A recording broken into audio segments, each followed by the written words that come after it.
నమస్తే రమగారు. నమస్తే రమగారు, అపూర్వ చింతామణి నెక్స్ట్ భాగం. సరే, ఎక్కడ దాకా వచ్చాం? సుధాకరుణ్ణి సైనికులు పట్టుకున్నారు. నీకు ఉరిశిక్ష వేసాం పదా, నేను వధ్యస్థానానికి తీసుకెళ్తున్నామన్నారు. తెల్లబోయాడు, నాకెందుకు ఉరిశిక్ష వేస్తారయ్యా, అసలు నేనెవరు, నువ్వెవరైతే మాకెందుకు, నీకు ఉరిశిక్ష వేశారు అంతే, ఇక రెండోది లేదు. తెల్లబోయాడు, ఏం చేయాలి? ఇక దండం పెట్టుకోవడం మొదలు పెట్టాడు. ఇప్పుడు ఇతనికి మొట్టమొదట ఒక ముని ఒక మంత్రం చెప్పాడు, మృత్యుంజయమునయే నమః. ఆ చదువుకోవటం మొదలు పెట్టాడు. ఏమిటో పెద్ద బ్రహ్మాండంగా వినాయకుడికి పూజ చేశాను, బోళ్ళంత తంటాలు పడి వస్తే ఏదో ఆ రాజును చూస్తాం, కథ తెలుసుకుంటా ఉంటే కథ లేదు, కాకరకాయ లేదు, ప్రశ్న సంగతి పీడపోయి నేను దొరికిపోయాను, ఏమిట్రా వీళ్ళకి అని ఆ మృత్యుంజయమునయే నమః అనుకోవటం మొదలు పెట్టాడు. సరే, తీసుకెళ్ళాక వధ్యస్థానం అంతా ఊరి అంతా ఎలా ఉంది, చాలా మంది మరణించిన గుర్తులు కనపడుతున్నాయి అక్కడ. బాబు, చంపేసే ముందు ఆఖరి కోరిక తీరుస్తాం, ఇది మా రాజ్యం కట్టుబాటు, నీ లాస్ట్ ఇదేమిటి విష్ చెప్పమన్నారు. చెప్పమనేసరికి ఆలోచించుకున్నాడు. ఈ దేశపు రాజుగారిని చూడాలి, అదే నా ఆఖరి కోరిక అన్నాడు. అనేసరికి వీళ్ళ మొహాలు ఒకళ్ళు చూసుకున్నారు, తలారులంతా. ఏం చేద్దాం ఆఖరి కోరికైతే తీర్చాలి, అంతేగా.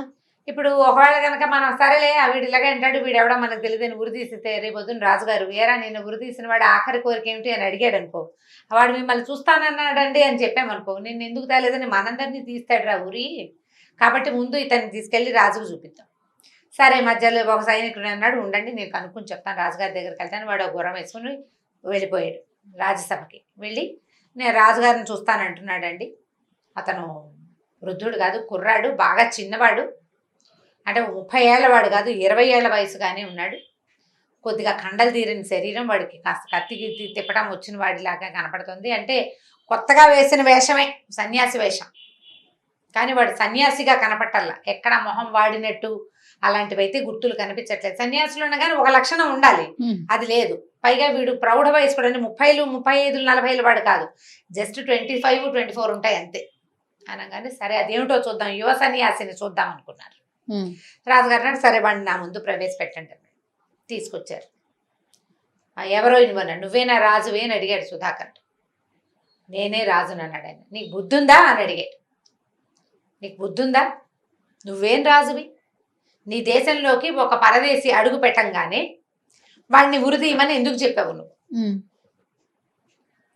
కనీసం ఒకడిని ఉరిదీయటానికో ఇంకొకరిని మెండరకటానికో తీసుకెళ్తే వాడి నేరం ఇది, విచారణ ఉండద్దు. ఇదేం రాజ్యం, దొంగల దారిలాగా ఎవడో కనబడ్డాడు రోడ్డు, నిన్ను ఉరిదీసామంటే ఎవరు నన్ను ఉరిదీస్తారు?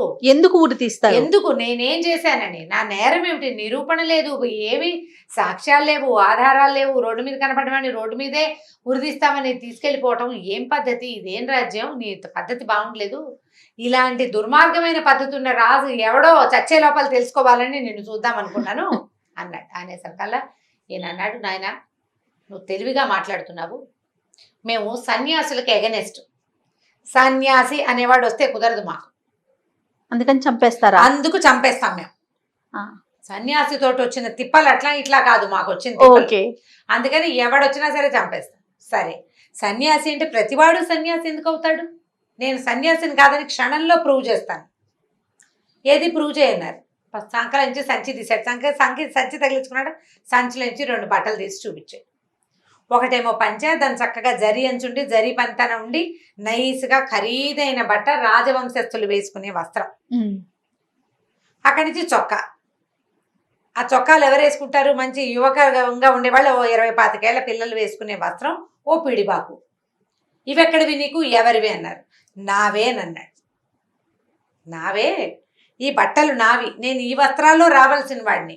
దారిలో కనపడిన ఒక ముని దారి దోపిడీ వాళ్ళు ఉంటారు, నీ వస్త్రాలు చూస్తే నిన్ను పట్టుకుంటారు, నువ్వు సన్యాసి వేషధారణలో వెళ్ళు, సులువుగా వెళ్ళిపోతామని సలహా చెప్తే ఆయన ఇచ్చిన వస్త్రం కట్టుకొచ్చాను నేను. ఇప్పుడు నన్ను ఏ సాక్ష్యము లేకుండానే నువ్వు ఉరి తీస్తావు. ఏమిటి, బట్టలతోటే నా ఉరి? బట్టలు చూస్తే ఏం చేస్తారా, ప్రాణం తీసేస్తారా? అనగానే అయ్యో ఎంత పని జరిగిందని నాయన ముందు కట్లు పడదేయండి, కట్లు పడేశారు. ఈ వస్త్రాలు ధరించమంటే కాషాయ వస్త్రం వదిలిపెట్టి ఆ బట్టలు వేసుకుని చూపించాడు. చూస్తే ఆ బట్టలు వాడి కరెక్ట్ గా అతని బట్టలు అతనికే కొలిచినట్టే ఉంటాయి కదా. రాజుగారు రాసి, అయ్యో రాజవర్చస్సు ఉట్టిపడుతోంది నాయన, పొరపాటు జరిగింది, మాకు ఇక్కడ వచ్చిన ఒక సమస్య వల్ల మా రాజ్యంలో మేము ఇది పెట్టుకున్నాము, ఎవరు నువ్వు అని అడిగారు. ఈ అబ్బాయి మెల్లిగా తన కథ చెప్పాడు. ఇలా జరిగింది, నేను భేతాళముని చెప్పిన దారి ప్రకారం వచ్చాను. 2-3 రోజుల నుంచి వెతికి మొత్తానికి రజత నగరానికి చేరాను. మా రాజ్యంలో ఇలా జరిగింది. మరుద్వతి నగరం మా మేనత్త గారి ఊరు, మా మేనత్త కూతురు. అక్కడ ఒక యోగి చేరాడు.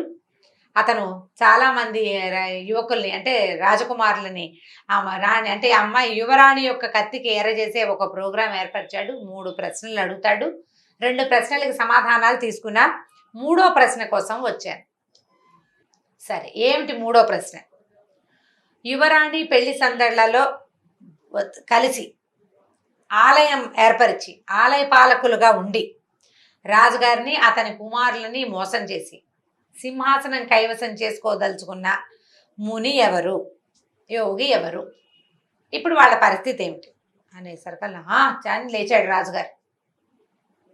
వాడు మీకు ఎక్కడ కనిపించాడు అంటే ఈ కథ అంతా జరిగింది ఇక్కడే, ఈ ఊళ్ళోనే అనేసరికల్లా ఆ వ్యక్తే ఇప్పుడు ఈ చింతామణిని పట్టుకున్నాడని, అక్కడ ఇలాంటి ఒక మారణ హోమం జరుగుతోందని చెప్పాడు అబ్బాయి. చెప్పేసరికల్లా నాయన, నీ సన్యాసి వేషంలో ఉన్న నిన్ను చంపేద్దాం అనుకోవడానికి కారణం వీడే. ఈ యోగి వల్లే ఇలాంటి సమస్య వచ్చింది మాకు అని. ఈ రాజుగారి పేరు హరిచందన వర్మ. ఈయనకి 2 కొడుకులు, 1 కూతురు ఉన్నారు. రాజకుమారులు 2 పెద్దవాళ్ళు, పిల్ల చిన్నది. పిల్లకి పెళ్లి సంబంధం కుదుర్చుకున్నారు. తన బావగారైన హేమనగరం, దీనికి దగ్గరలో ఉన్న హేమనగరంలో రాజుగారికి యశోవర్మ గారి అబ్బాయికి ఇచ్చి పెళ్లి కుదుర్చుకున్నారు. పిల్ల పెళ్ళి అంటే మేనబాబాయ్ పెళ్ళి, కాకపోతే ఆ రాజ్యం జనమంతా వస్తారా, తండోపతండాలుగా ఆయన స్నేహితులు, ఆయన చుట్టాలు, ఈయన చుట్టాలని అందరినీ పిలుచుకున్నారు పిల్ల పెళ్ళికి. పిల్ల పెళ్ళప్పుడు ఎక్కడెక్కడి నుంచో ఎంతమందో వచ్చారు. సాధారణంగా మామూలు మన పెళ్ళిళ్ళకే ఎవరెవరినో పిలుస్తాం. రాజులంటే వాళ్ళ ఫ్రెండ్స్, వాళ్ళ తాలూకు పరిజనం తాలూకు చుట్టాలు, ఆ ఊళ్ళో ఉన్న జనం, ఈ ఊళ్ళో ఉన్న జనం, ఋషులు, మునులు, యోగులు, స్వామీజీలు ఎంతమంది వస్తారో. ఎంతో మంది వచ్చారు. పెళ్ళైపోయింది గ్రాండ్గా. పిల్లని అత్తారింటికి సాగనంపాం. వచ్చిన చుట్టాలంతా మెల్లిగా ఎవరి దారిని వాళ్ళు డిస్పర్స్ అవటం మొదలుపెట్టారు. ఈ పెళ్ళిళ్ళకి ఏంటంటే మన పెళ్ళి అంటే 1 రోజు ముందు వచ్చి ఆ రోజు మరునాడు వెళ్ళిపోతారు. రాజుల ఇళ్లలో పెళ్ళిళ్ళకి 1 నెల రోజులు పట్టేస్తుంది. పైగా ఇవి వేరే ఊళ్ళ నుంచి రావాలి, వేరే ద్వీపాల నుంచి రావాలి, పెద్ద పెద్ద ప్రయాణాలు. ట్రాన్స్పోర్టేషన్ ఇంత సులువు కాదు. రథాల మీద, ఓడల మీద వచ్చారు. వచ్చిన వాళ్ళంతా వెళ్ళాలిగా. ఎవరి దారిన వాళ్ళు చాలామంది వెళ్ళిపోయారు. 1-2 నెలన్నర గడిచేసరికి. అయితే ఈ పెళ్లికి ఇచ్చిన విడుదలు ఉన్నాయి కదా వచ్చిన వాళ్ళందరికీ. ఈ విడుదల్లో ఒక విడుదలో మాత్రం ఇంకా కోలాహలం ఉంది. సరే, ఈ విడుదలో ఉన్న ఆయన ఎవరో చూద్దామని రాజుగారు ఒక సాయంకాలం పూట వ్యాహ్యాళికి భార్యాభర్త కలిసి షికారు వెళ్తూ అందులోకి విడుదలోకి వెళ్ళారు. ఇంకా ఎవరైనా ఉన్నారా, వీళ్ళు అంటే అతిథులు ఎవరైనా ఉన్నారా అని చూస్తే ఒక ఆయన కనపడ్డాడు. ఈయన చక్కటి స్ఫురద్రూపి అయిన యోగి, ఎంతో బాగున్నాడు. ఆ హ్యాండ్సమ్ లుక్ ఎవరినైనా పడేసేస్తుంది అనమాట. సరే నాయన, అయ్యా ఎవరండి, ఏ ఊరు, మీరు ఎక్కడి నుంచి వచ్చారు, పిల్ల పెళ్ళంతా హడావిడంతా తీరిపోయింది, మీరు ఇంకా వెళ్ళలేదంటే ఆయన గంభీరంగా కళ్ళు మూసుకుని చెప్పాడు. ఏంటంటే, శివుడి ఆనతితోటే నేను ఈ ఊళ్ళో ఉన్నాను రాజా. పరమశివుడు నీ యందు ప్రత్యక్షం కాబోతున్నాడు. నేను వివాహానికి ముందే వచ్చాను. నాకు అప్పటికే తెలుసు ఈ వివాహపు హడావిడంతా అయిపోయి నీ చుట్టాలు పక్కాలు అందరూ వెళ్ళిపోయాక నేనే నీ దగ్గరికి రావాలనుకుంటున్నాను. ఈ లోపల నువ్వే వచ్చావు. పరమశివుడు నాకు ప్రత్యక్షం అవుతానని చెప్పాడు. నీ ఊళ్ళో ఒక చోట ఈ శివుడి ప్రతిమ లభించబోతోంది ఆయన నాకు చెప్పాడు. కాబట్టి అంజనం వేసి ఈ ఊళ్ళో ఎక్కడుందో చూస్తాను నేను దాన్ని. ఆ శివుడు విగ్రహం బయలుపడ్డాక విగ్రహం తీసుకుని నా దారిని నేను వెళ్ళిపోతాను. ఆయన ఎప్పుడు ప్రత్యక్షం అవుతాడని చూస్తున్నా, ఇంకా ఆజ్ఞ రాలేదని చూస్తున్నాను అన్నాడు. అమ్మ బాబోయ్, శివుడే కల్లో కనపడ్డాడో నిజంగానే కనపడ్డాడో, వచ్చేస్తాను మీ ఊరు, మన ఊరికి శివుడు వస్తానని ఒక యోగికి చెప్పటం, ఆ యోగి మన ఊరు వచ్చేయటం, ఆయన మనకే ఎదురుపడ్డాం, ఇంకేముంది. శివ సాక్షాత్కారం అంటే చిన్న విషయం. అది రాజు రాణి మైమర్చిపోయారు. హరిచందన్ వర్మ భార్యను, అక్కడి నుంచి కొడుకులు కూడా వచ్చారు. ఇదంతా ఏదో హడావిడిగా ఉందని అందరూ కలిసి పాద పూజ చేశారు. స్వామి, ఆ శివస్వామి విగ్రహం ఎక్కడి నుంచి బయటపడుతుందో చూడండి, అంజనం వేయండి, అది ఇది అన్నారు. సరే, ఈయన యోగ్ గారిని చక్కగా పాద పూజ అవి చేసి అంతఃపురానికి తీసుకెళ్లారు. చాలా విశేషంగా సేవించారు. ఆ రోజుకి 3 రోజుల తర్వాత రాజుగారు రాణిగారి అంతఃపురానికి దగ్గరలో ఉన్న ఒక ఉద్యానవనంలో ఒక సంపంగి చెట్టు కింద ఇక్కడ తవ్వండి అని చూపించాడు. అక్కడ తవ్వితే బ్రహ్మాండమైన పాలరాతి నటరాజ విగ్రహం బయటపడింది. అక్కడ శివుడు అక్కడ రాదలుచుకున్నాడని చెప్పాడని ఈయన చెప్పాడనమాట. ఇక ఆ విగ్రహం చూసేసరికల్లా జనం పిచ్చెక్కిపోయారు. భూమిలో నుంచి నటరాజస్వామి విగ్రహం రావడం అంటే ఎంత గొప్ప విషయం. ఇక జనం మైమర్చిపోయారు. ఆయన ఆనందంతో, రాజా నేను వచ్చిన పని అయిపోయింది, నేను వెళ్ళొస్తాను, శుభం భూయాత్ అన్నాడు. అనగానే వీళ్ళు ఆశ్చర్యపోయారు. అదేంటి స్వామి ఇంత విగ్రహం బయలుపడింది, మీరు ఏదైనా చేస్తారనుకున్నామంటే ఏం చేయను, నేను ఎక్కడ బయటపడ్డానో అక్కడే నాకు గుడి కట్టమన్నాడు శివుడు. నేనా యోగిని, గుళ్ళు గిళ్ళు నేను కట్టలేను. నేనేం చేయగలను, పూజ చేసుకోగలను, జపం చేసుకోగలను, తపస్సు చేసుకోగలను. గుడి కట్టడం రాజుల పని కానీ నా పని కాదే, నా వల్ల కాదు కదా, నాకంత శక్తి లేదు అనేసరికల్లా రాజుగారు ఇప్పుడు చూడు దేవాలయం కట్టారు. అబ్బాయి మాకు కూడా శక్తి లేదండి తూచంటాడా రాజు అనడు. నాకుంది కదా శక్తి, పైగా ఇది నా రాజ్యం, నా అంతఃపురం, నా తాలూకు ఉద్యానవనం. పరమశివుడు నా యందు దయతోటి నా రాజ్యంలో ప్రత్యక్షం అవుతానని ఒక మునిని నా దగ్గరికి పంపిస్తే కాదని అనడానికి నేనెవండి? ఇదంతా శివుడిదే కదా ఈ సామ్రాజ్యం అంతా. భగవంతుడికి కాంది ఏదైనా ఉందా ఇక్కడ? గుడే కదా, ఎంతలో కడతామన్నారు. బ్రహ్మాండంగా దేవాలయం కట్టారు. మరి యోగి ఉండాలి కదా, ఆయనకు ఒక ఆశ్రమం ఏర్పాటైంది. ఇక యోగి గారి ప్రత్యేక ఆశ్రమం ఏర్పాటైంది. శివాలయంలో శివ సన్నిధిలో శివుడికి జరగాల్సినవన్నీ జరిగిపోతున్నాయి. యోగి గారు కూడా తనకు కావాల్సినవి కూడా జరిపించుకోవటం విడిగా మొదలుపెట్టారు. ఆయనకి బోల్డంత శిష్యగణం ఏర్పడింది. శిష్యులకేముంది, ఈ రోజున అలాగే అవుతున్నారు, ఆ రోజున అట్లాగే పిచ్చకపోయేవాళ్ళు జనం, చేరేవాళ్ళు, భక్తులు, ప్రవచనాలు, సేవలు, పాద పూజలు, తర్వాత మెల్లిగా ఏకాంత సేవలు కూడా మొదలైపోయింది. ఈయన యువకుడు, స్ఫురద్రూపి. యువకుడు అంటే 20 ఏళ్ళ వాడు కాదు, 30-35 ఏళ్ళు ఉంటాయి. పైగా గంభీరంగా మంచి నటిస్తాడు. రాజాశ్రయం పొందేసరికల్లా అప్పటిదాకా ఉన్న ఈ పూసలు వాటికి బంగారు డిప్పలు అవి చేరి చక్కగా గ్రాండ్ గా కనపడతాడు. అలంకారం బాగుంటుంది, పాష్ అండ్ పాలిష్డ్ గా కనిపిస్తున్నాడు. ఇక ఏకాంత సేవలు మొదలైపోయినాయి. మెల్లిగా మంత్రుల భార్యలు, సైన్యాధిపతుల భార్యలు, వార వీర స్త్రీలు ఎక్కువగా చేరటం కనపడడం మొదలుపెట్టింది. ఈయనకి పెద్దగా నచ్చటం లేదు రాజుగారికి. ఇక్కడ ఏదో లొసుగుందని తెలుస్తోంది. లొసుగేమిటో తెలియదు. ఎందుకంటే ఈయన భార్య కొంచెం పెద్దది, పిల్లకి పెళ్లి చేసిన వయసు ఆవిడ వెళ్ళదు. ఆవిడ దండ పెట్టుకు లేచక్క వచ్చేస్తుంది. రాజకుమారులు ఇద్దరికి ఇంకా వివాహితులు కాదు, వాళ్ళకి భార్యలు లేరు కాబట్టి వాళ్ళకి తెలియదు. కూతురికి పెళ్ళైపోయింది, ఈయనకి తెలియదు. ఎవరైతే ఈ ఆశ్రమానికి వెళ్తున్నారో స్త్రీలు, వాళ్ళ భర్తలకి వాళ్ళ ఇంట్లో వాళ్ళకి ఇక్కడ ఏదో ఉందని అనుమానంగానే ఉంది. రాజుకు ప్రత్యక్షానుభవం కాల. యోగి గారి చిన్నలు పెరిగిపోతున్నాయి రోజు రోజుకి, రోజుకో రకం. సరే ఏం చెయ్యాలో తెలియదు.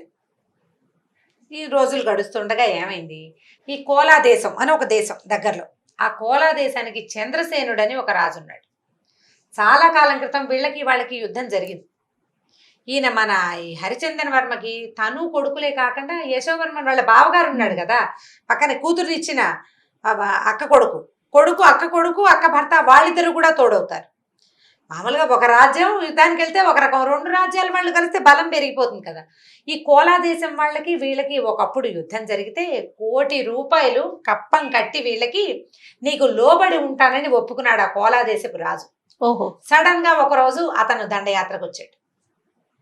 వీళ్ళకి కప్పం కట్టి ఉంగి ఉండేవాడు ఎందుకు వస్తున్నాడు, వాడికి ఇక్కడదేదో గుట్టుమట్టు తెలుసు అనమాట. వాడు యుద్ధానికి వచ్చేసరికల్లా ఈయన వెంటనే ఏం చేశాడు, కొడుకుల్ని బయలుదేరి తీసుకున్నాడు యుద్ధానికి. అక్కడి నుంచి ఆ బావకి అల్లుడికి కబురు చేశాడు. అల్లుడు రాలేదు కానీ బావగారు సైన్యంతో వచ్చాడు. ఈయన కొడుకులు, రాజుగారు కుమారులు బయలుదేరారు, రాజకుమారులను. బావగారు వచ్చారు, వెళ్ళి ఆ కోలా దేశం మీద పడ్డారు. పడేసరికల్లా అతను దొరికిపోయేసరికల్లా నువ్వు ఆల్రెడీ మాకు లొంగి ఉన్నవాడివి, అసలు ఎందుకు ఇలా ముందుకొచ్చావు, నువ్వు నీకెవరు ప్రేరేపించారంటే చెప్పడు వాడు. ఏదో ఉంది లొసుకు, నాకు అక్కడి నుంచి ఒక సమాచారం అందింది, మీ దగ్గర ఉన్న సైన్యాధిపతులు వాళ్ళందరూ వీక్గా ఉన్నారని, అందుకని నేను ఇప్పుడు గెలిచేస్తానని దిగానంటాడు. ఎవరి ద్వారా నీకు ఈ కబురు వచ్చింది అంటే చెప్పడు. సరే వాడిని పట్టుకుని ఏం చేయాలి, వీడిని ఏదో ఒకటి చెయ్యాలి. ఆల్రెడీ కట్లపాము ఇది, ఓసారి ఓడిపోయి లొంగి ఉండి ఇప్పుడు మళ్ళీ దొరకంగానే అవకాశం దొరికేసరికి మళ్ళీ తిరగబడ్డాడు. కాబట్టి వీడిని ఏం చేశారంటే చిత్రవధ చేయండి అని అతన్ని సావగొట్టించారు, జైల్లో పడేశారు. సరే వీళ్ళు గెలిచేశారు కదా, గెలిచేస్తే బావగారేమో వాళ్ళ ఊరు వెళ్ళిపోయాడు, ఈయన కొడుకులు కలిసి వెనక్కి బయలుదేరేసరికల్లా మధ్యదారిలో ఒక చోట విడిది చేస్తే ఈ యోగి గారు వీళ్ళ ఊళ్ళో ఉన్నాడు కదా, శివాలయం కట్టించిన బ్రహ్మాండ యోగి, ఈయన యోగానందుడు, ఆయన పేరే యోగానంద యోగి అనమాట. ఆయన అత్త కనపడ్డాడు అడవిలో. వీళ్ళకి కనబడి రాజుగారిని పలకరించాడు. రాజుగారికి ఈయన మొహం గిట్టకుండా ఉంది, ఈయన ప్రవర్తన బాగుండలేదని అనుమానంగా ఉంది. కానీ ఆయన ఏం చెప్పాడు, నేను పొద్దునే శివార్చన చేశాను, మీరు విజయులై తిరిగి వస్తున్నారని నాకు తెలిసింది, స్వామివారికి అర్చన చేసి తీర్థం పట్టుకొచ్చాను, తీర్థ ప్రసాదం తీసుకోండి అని తీర్థ ప్రసాదాలు రాజుగారికి కుమారులకి అందజేశారు. తీర్థ ప్రసాదాలు సేవించగానే పడిపోయారు వీళ్ళు. పడిపోయారు. యోగి గారు తిరిగి వెళ్ళిపోయి వెంటనే ఊళ్ళోకి వెళ్ళటం ఏమిటి, సైన్యం అంతా ఊళ్ళోకి వచ్చేస్తుంది. రాజుగారు కొడుకులు సంహరించబడ్డారని వార్త బయటకు వచ్చింది. సంహరించబడ్డ వీళ్ళు అడవిలో ఉన్నారు, నిజానికి గెలిచి వచ్చారు. గెలిచి వచ్చేసరికల్లా సరే ఏమైంది, ఇక వెంటనే సైన్యాధిపతులు మంత్రులు అందరూ అయ్యో ఇప్పుడు రాజుగారు లేరు, కుమారులు చనిపోయారు, ఈ రాజ్యానికి రాజెవరు, మరి ఎవరు ఉత్తరాధికారి, పిల్లలకేమో పెళ్ళిళ్ళు కాలేదు. ఈ లోపల ఏమైంది, ఈ హేమనగరానికి వెళ్ళిపోయాడు కదా ఈయన బావగారు, ఆయన ఇంటికి వెళ్ళి ఏం చేశాడంటే కోడలికి చెప్పాడు, యుద్ధం పరిసమాప్తం అయిపోయింది, కోలానగరం వాడు ఏదో వాడికి అందిన వార్తతో తిరగబడ్డాడు, వాడికి అంత శక్తి ఏం లేదు, మీ నాన్న అన్నయ్యలు ముగ్గురు ఊరు వెళ్ళిపోయారు అని చెప్పాడు. చెప్పేసరికి ఆ అమ్మాయి ఏం చేసింది, తన దగ్గర కొన్ని పావురాలు ఉంటాయి ఆ అమ్మాయి దగ్గర, ఎంతో సంతోషం మీరు గెలిచి వచ్చినందుకని పావురాన్ని పంపించింది. పావురాన్ని పంపిస్తే ఆ పావురం ఏమైంది, వీళ్ళు ఊళ్ళోకి వచ్చి రాజుగారు కుమారులు మరణించారని, ఇప్పుడు ఉత్తరాధికారి ఎవరని ఈ హడావిడి జరుగుతున్న క్రమంలో పావురాయి రాణి గారి దగ్గరకు వచ్చింది. సంతోషంగా ఉన్నప్పుడు పంపే వార్త ఆ కాగితము, యుద్ధంలో గెలిచిన అన్నయ్యలకి నాన్నగారికి శుభాభినందనలోని కూతురు రాసిన కాగితం కనపడింది.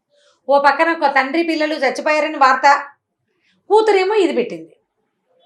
ఇప్పుడు కూతురికి ఏం తెలిసి ఉంటుంది, ఎందుకు వచ్చింది ఇట్లా, ఈవిడ గింజుకుపోయింది, ఆవిడకి ఏం చేయాలో తెలియలే. ఇంతలో ఏమైంది, మంత్రులు సైన్యాధిపతులు ఏమన్నారంటే రాజ్యానికి ఉత్తరాధికారి లేరు, ప్రభువులకి యోగానంద యోగి అంటే మహా ఇష్టం కాబట్టి ఈయన్ని రాజుని చేద్దామన్నారు. యోగానందుడు రాజు అన్నారు. ఈవిడికి ఈ యోగానందుడు రాజు ఏమిటో తెలియదు, ఈ కూతురు పంపించిన వార్త ఏమో తెలియదు. ఈ పావురాయి రాగానే దాని వెనకాల ఇంకో పావురాయి వచ్చేస్తున్నాయి సంతోషంగా. పావురాలు 3-4 వచ్చేసినాయి. 3-4 ఒకటే సమాచారం, అంటే మొదట వచ్చిన సమాచారానికి పక్షుల తాలూకు కదలికలను బట్టి అవి సంతోషంగా ఉన్నాయో భయంగా ఉన్నాయో తెలుస్తుంది. ఈవిడికి అర్థం కాలే, చెలికత్తెలందరితో ఇక్కడ ఏదో జరుగుతోంది, అమ్మాయి ఏమో ఈ వార్త పంపిస్తుంది అంటే అన్నయ్య గారు వెళ్ళిపోయాడు అనమాట ఇంటికి. అన్నయ్య గారు క్షేమంగా ఇంటికి చేరితే రాజుగారు కొడుకులు రాలేదని వీళ్ళు ఎలా చేస్తారు, ఇక్కడ ఏదో జరుగుతుందంటే ఈ చెలికత్తెల్లో అమ్మాయిలు ఏమన్నారంటే, అమ్మ మీరు ఇక్కడి నుంచి తప్పుకోండి, మీరు అంతఃపురంలోనే ఉన్నట్టుగా మేము సినిమా చూపించేస్తాం, బయట కామ్గా వెళ్ళిపోండి అని ఒక రహస్య మార్గం గుండా రాణి గారిని పంపించేశారు హేమనగరానికి. ఈ ఈవిడేం చేసింది, ఆ రహస్య మార్గంలో ఓ రథము, ఓ 2-3 సైనికులు, ఓ 2 చెలికత్తెల సహాయంతో పారిపోయింది. అంతఃపురానికి యోగానంద ఋషి గారు వేయించేస్తే రాణిగారు బహిష్టు, ఆవిడ కనపడదు ప్రస్తుతం, ఈ 3 రోజుల తర్వాత ఆవిడ కనపడతారు, అసలు ఆరోగ్యం కూడా బాగుండలేదంటే రాణి లేదేమో అన్న అనుమానం రాలా అతనికి. పావురాళ్ళ సంగతి ఎవ్వరికీ తెలియదు, కేవలం అంతఃపుర దాసులకు మాత్రమే తెలుసు, వాళ్ళందరూ దాచేశారు. సరే అతను రాజు అవడానికి అన్ని ఏర్పాట్లు చేసేసుకున్నాడు. సింపుల్. ఈ వెళ్ళిపోయిన రాణి ఆ హేమనగరానికి చేరింది. తండ్రి పిల్లలు రాలేదు, అక్కడ యోగానందుడు రాజు అయిపోతున్నాడు, రాజ్యం అంతా అల్లకల్లోలంగా ఉంది, రాజు కుమారులు మరణించారంటే కొంతమంది ఊళ్ళో జనం అంతా అడిగారు, బాడీస్ ఏవి, శవాలేవి, యుద్ధంలో పోయారు, రాజుగారి శరీరము భౌతిక శరీరము చేరాలి కదా, రాజుగారు రాలేదు, అబ్బాయిలు రాలేదు అని ప్రజలంతా గగ్గోలు పడుతున్నారు. అన్నయ్య గారు ఏం జరిగిందంటే, అసలు ఓడిపోవటం ఏమిటమ్మా, ఒకే దారి, నేను కుడి చేతి వైపుకి చీలి హేమనగరం వచ్చాను, వాళ్ళు ఎడం చేతి వైపుకి మీ దేశానికి రజత నగరానికి బయలుదేరారు, తండ్రి పిల్లలు చిన్న కసుగందలేదు, ఒక గీత కూడా లేదు, యోగానందుడే ఏదో చేసి ఉంటాడని అనుమానం వచ్చింది. ఎక్కడ వెతకాలి, ఏం చేసి ఉండొచ్చు, దాంతో వాళ్ళ గుంతాలు పడుతున్నారు. ఈ 1 రోజు గడిచేసరిగా ఆవిడ ఏడవటం మొదలుపెట్టింది. 3 రోజులకి అక్కడ టైం పెట్టి వచ్చాను, ఏదో ఒకటి చెయ్యకపోతే నా భర్త పిల్లలు ఏమైపోయారో, రాజ్యం వాడి చేతిలోకి వెళ్ళిపోయింది అని ఆవిడ దుఃఖించేసరికి అన్నాడు, నేను వెతికిస్తాను, నువ్వు కంగారు పడద్దని చెప్పి, ఎక్కడ ఏ దారి దగ్గర వీళ్ళిద్దరు 2 రాజ్యాలు చీల్తాయో అక్కడి నుంచి వేటాట మొదలు పెట్టారు. మొత్తం అంగుళం అంగుళం వెతకడం మొదలు పెట్టారు. కథ కంచికి మనం ఇంటికి. ఇక్కడ కాపీ వచ్చే భాగంలో తర్వాత కథ తెలుసుకుందాం. తప్పకుండా. నమస్తే. నమస్తే. ఇక ఈ వీడియో కనుక మీకు నచ్చినట్లయితే లైక్ చేయండి, షేర్ చేయండి. మరిన్ని వీడియోస్ కోసం మా ఛానల్ని సబ్స్క్రైబ్ చేసుకోండి.